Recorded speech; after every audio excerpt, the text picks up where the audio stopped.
Iyak Moments Part 2. Natusok yung nail bed ng daliri mo. Oh my God! Na-imagine ko palang naiiyak na ako. Ang sakit nito, my friends. Na-experience ko na to dati nung may nilalaro akong stick. May part siya doon na tumusok sa nail bed ng daliri ko.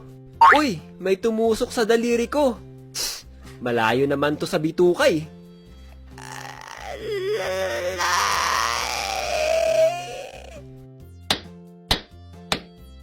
Uy, Uncle, anong ginagawa mo? Ito, inaayos ko yung upuan. Okay, makapag-break time nga muna. Huwag mong gagalawin to, Jen, ha?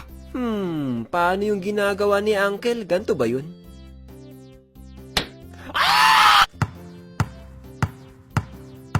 Boy, dito! Pasa, dali!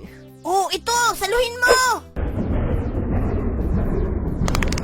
Uy, nabali yung daliri ko. Tss, malayo naman to sa bitukay. Sakit ng ngipin. Eto, my friends, kahit gaano ka pa katapang, kahit gaano ka pa katigas, kapag sumakit yung ngipin mo, iyak ka talaga. Isa ito sa mga pinaka nakakaiyak na moments ko nung dinala ako ng tatay ko sa isang dentista. Hindi ko nga alam kung dentista ba yun eh. Sa sobrang nagtitipid kami, doon ako dinala ng tatay ko para bunutan.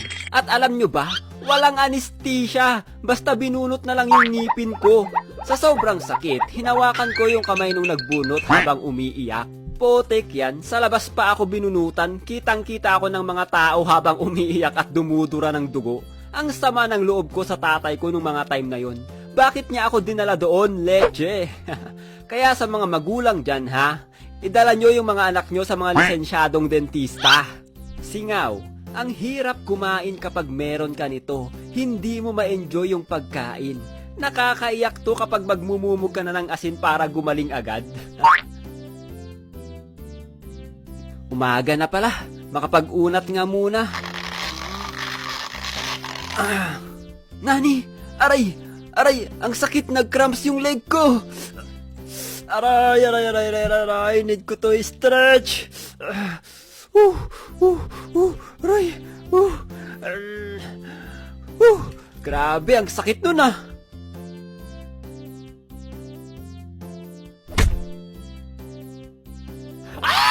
Ano ba yan? Nag-cramps na nga, nauntog pa yung daliri ng pako.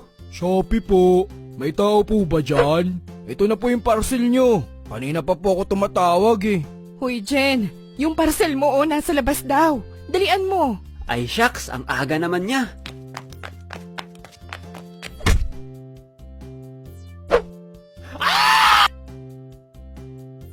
Okay class, pakisagot yung nasa blackboard. Paulit-ulit ko na tong dinidiscuss ha, dapat makuha nyo na yan.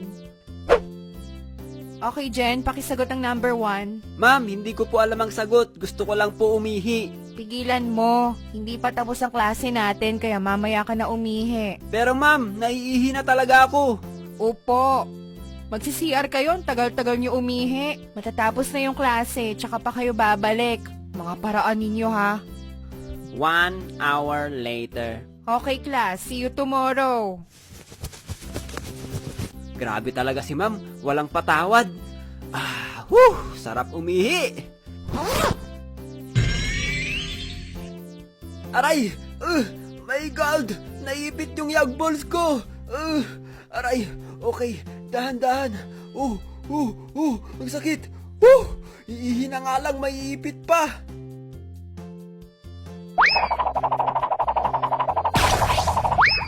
Ay, kuya, sorry. Natamaan ata yung ano niya. Anong ano niya? Yung dalawang rambutan. Shucks naman, ang sakit nga nun. Sorry po ulit, kuya. What the heck is happening? Uy, haba na pala ng buhok ko. Makapagpagupit nga. Kuya, pagupit po ako. Parang ganto sa picture. Oh, ganyan. Sige, madali lang yan. Bagay na bagay sa'yo yan.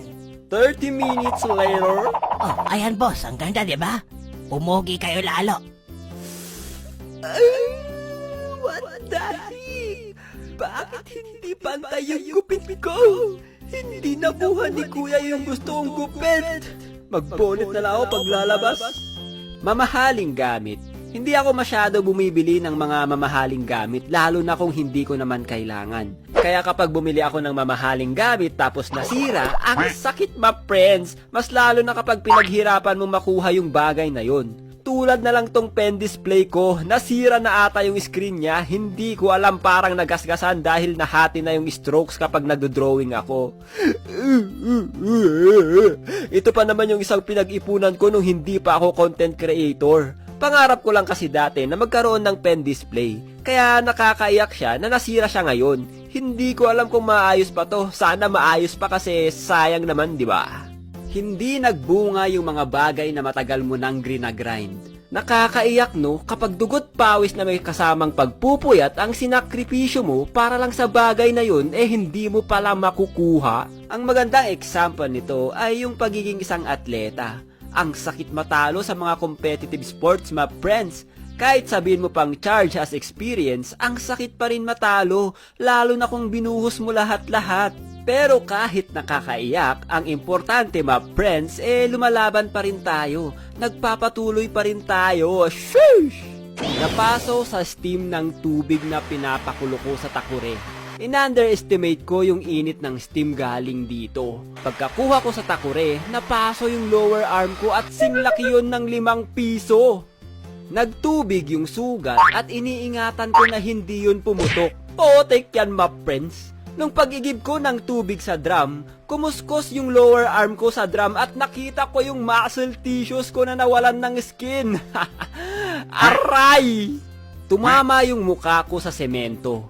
Dati nung mga bata kami, uso dati yung pasikatan na kayang maglakad gamit ang 2 kamay.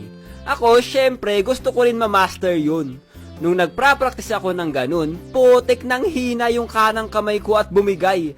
Tumama yung mukha ko sa semento at nagkasugat sa may kanang mata ko. Nahulog sa duyan. Nung bata ako, mahilig kami gumawa ng duyan. Masaya kasi magduyan-duyan, parang nasa park lang.